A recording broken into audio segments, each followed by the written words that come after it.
All right. Hello, everybody. This is YNGWIE MALMSTEEN, me. And today we're going to talk about a little bit about arpeggios and tapping and so forth. And arpeggios is a very vast subject, so it's probably going to be a lot of talk about different types of, arpeggios with 2 strings, 3 strings, 4, whatever. And if you want to play along, this is the tuning note, E flat.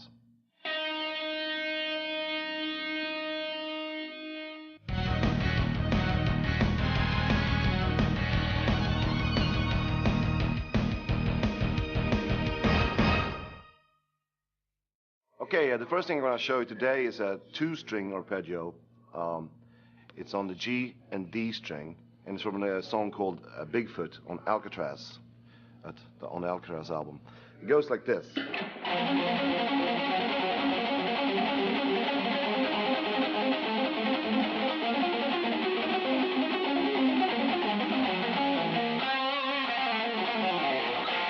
Somewhat like that. And here it is slow.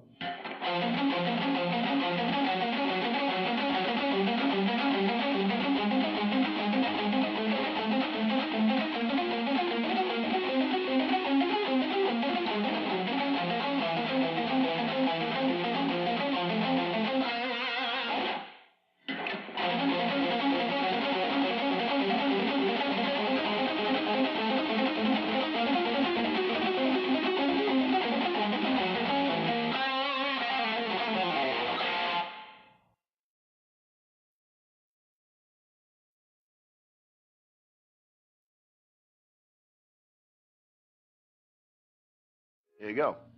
But what's very important when you do this is that you use your right palm hand to muffle the strings, because otherwise it will sound like this. You don't want that. You want it to sound... Same thing if you go... And that takes a little bit of practice, but remember this here. Okay? Here's another example from the album Odyssey. A song called Rising Force. This is on E and B string, the 2 top ones.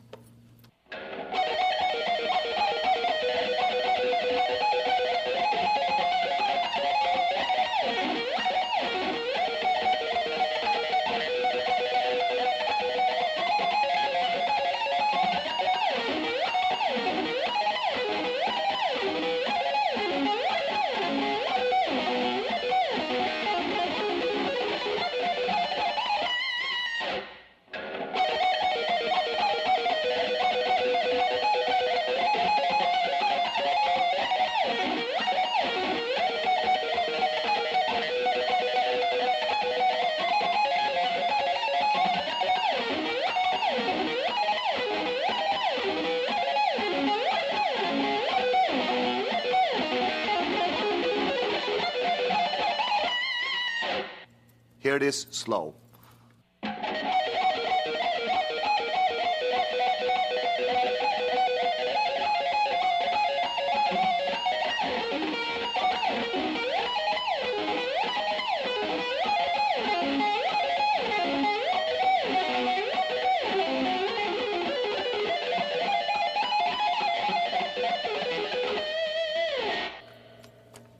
There you go. Okay, here's another example from the I Can't Wait CD. The song's called Aftermath. Here we go.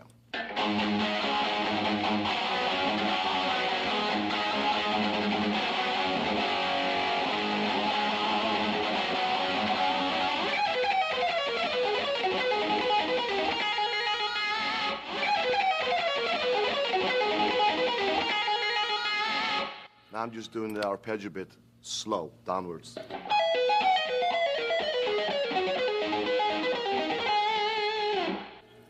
There you go.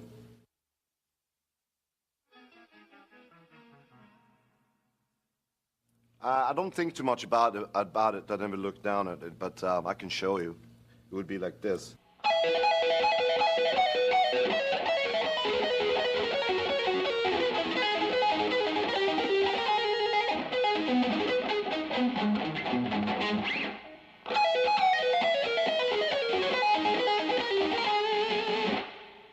Okay, here's something I use very often. It's a minor 3-string arpeggio. This one is an A minor. Okay? You can do it all sorts of different ways. This is what I'm going to show you now.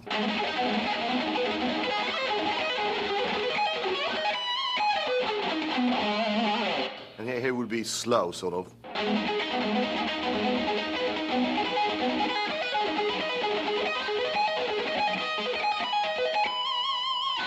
And you can do it from up to down, from down to up, in other words. So depending on what you want to do.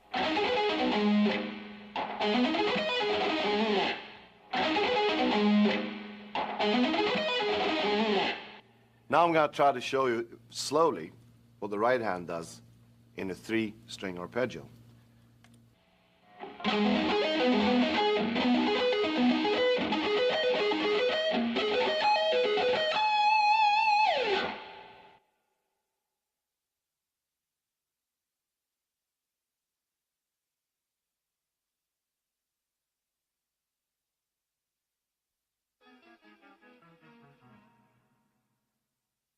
Well, you do it in root, do it in third, in fifth, root again, then fifth, no, third.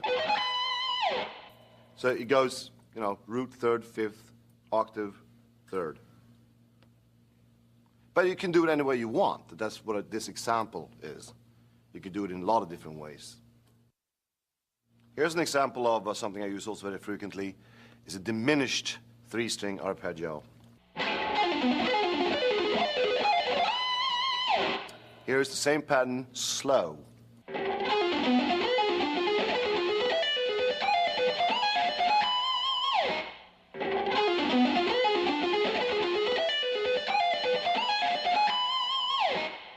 Here's an example from a song called Demon Driver of the Eclipse album.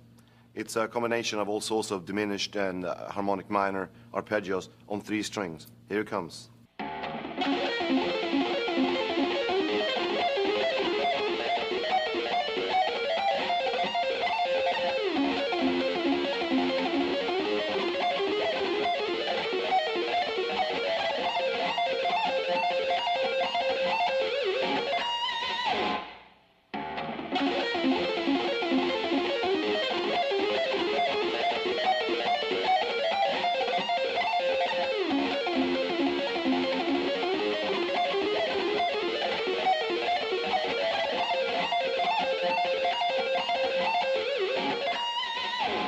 Okay, and here it is slow.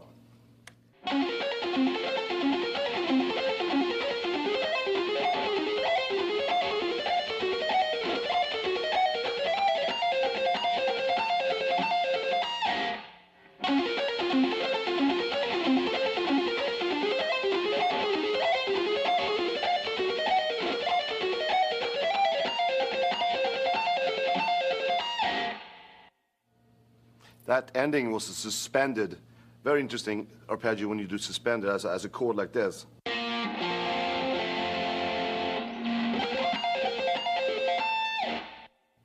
Okay, I'd like to show you one more time, more in detail, how I throw together all these minor and major arpeggios. So here we go. It's in B minor, okay?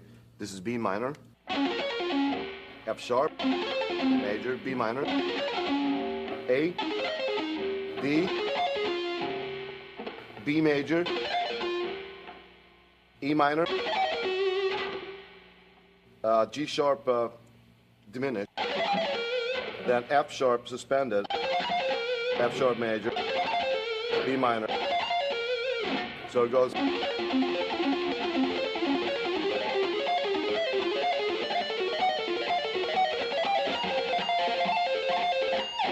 It's all very classical, you know, the way Vivaldi and Bach would do it. Okay?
When I started playing, I was very, very young. I got my first guitar when I was 5, but didn't start to play until I was 7. In fact, the same day Jimi Hendrix died, it was a TV news thing, and I started playing the same day, and that was like the initial thing. But it wasn't until I was 8 I got my first Deep Purple record, and that was something that really took me away, you know. That's all I wanted to do, you know, play guitar in a rock band. And then when I did that for a few years, I got bored with that, so I started listening to a lot of classical music. And the classical music became my biggest influence, and till this day still is. And there it is. The rest is history, isn't it?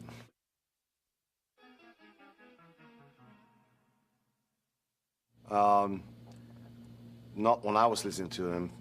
That was later, you know. I liked the very early Deep Purple records, like In Rock and Fireball and stuff like that. And I started like growing out of the Deep Purple thing by the time, I guess, well, I don't remember exactly when it was, but it was. I don't think my classical influence came from Ritchie. I think what Ritchie did to me was more like, you know, influenced me in different ways, you know, like being like a real mean guy or something. No, no, but no, it's just he was just a big impact on me, like as a person, I guess, you know, more than anything else. And the music is more influenced by classical music, but the hard edge is definitely my influence from Deep Purple. You know, I always want to have a hard edge on everything, and but have a melodic and classical influence, you know.